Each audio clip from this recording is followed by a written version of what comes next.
akan 2008. pada 3 hari bulan Mei 2008. Ni berasap berabut ni, gamak ni lebih kurang macam abuk pun tak ada ha. Betul tak? Lebih kurang macam itulah, cakap dia lebih. Sebenarnya kami tadi hampir tak cam. Yalah. Tak cam Ali sebab Betul tak? Ya. nampak ini baru ke? Oh, Tengok dulu, tengok rambut dia. rambut panjang. Mana Lepas dia? tu gondol. Bagi penonton kita tengok. Ini Ali. Ini Ali. Yang itu yang Amir. Wajah kesayangan hamba.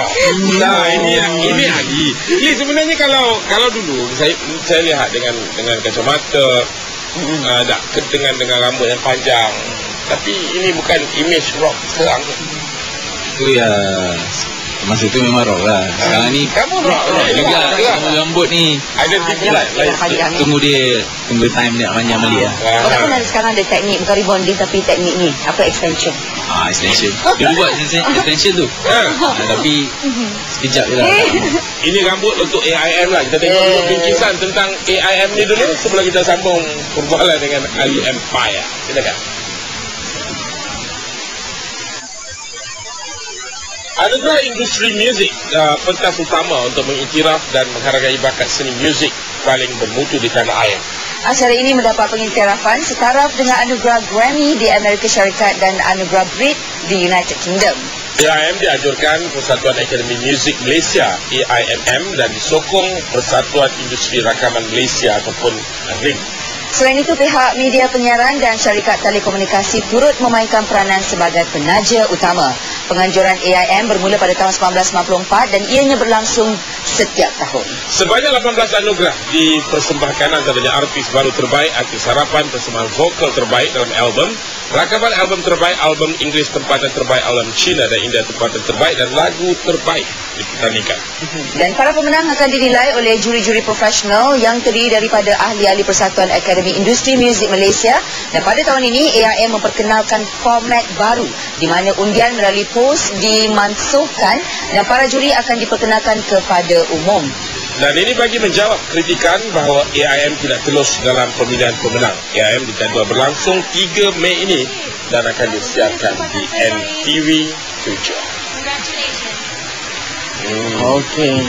Ini kali pertama Empire, lagu dari album Empire dicalonkan dalam anugerah. Album pertama dan inilah peluang pertama kita nak Sebagai Empire lah. Sebagai Empire lah. Dan Empire. Ini siapa pengiktirafan ni? Ya betul. Saya rasa amat berbangga dan juga rasa satu lebih kurang macam penghormatan lah. Dalam kategori ni bersaing dengan siapa? Saya yang tak berapa pasti. Yang saya nampak Jimbara. Yang lain saya tak berapa pasti lah. Lagu yang dipertaruhkan untuk bertanding dengan kumpulan-kumpulan rock lain, saya fikir yang mempunyai yang lebih lama dari berbanding dengan Empire. Lagu apa yang akan dicalonkan? Saya target pada lagu yang pas lah. Lagu berjudul Angan-Angan Si Taring.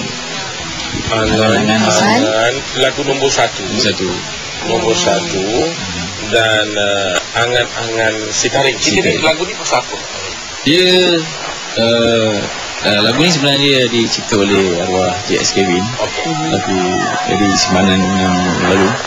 Lagu ni mengisahkan tentang kita seseorang yang berangan, angan sandaring nak jadi hero, nak jadi super, lebih kurang macam tu lah. Okey, kalau kita tengok senario industri muzik tanah air ni, pada satu ketika kan bila ada kumpulan-kumpulan yang menyanyikan lagu-lagu yang ialah genre rock ni kan, memang dapat perhatian, meletup lah. Dan bagaimana pula tak dapat tidak ada pula genre-genre lain kan. Ada tengok macam sekarang ni senario kita macam suka nak mengimbau-imbau. Lepas tu ada yang keluarkan album lagu lama, tokok lah 1-2 lagu baru, kompilasi macam tu. Ini lebih kurang macam dia kata musim. Bila time musim rock tu memang tengah naik, semua nak keluar album rock kan. Tapi time ni sekarang ni rock ni memang masih ada dalam masalah, tapi orang pendengar masih lagi nak dengar lagu-lagu yang lama.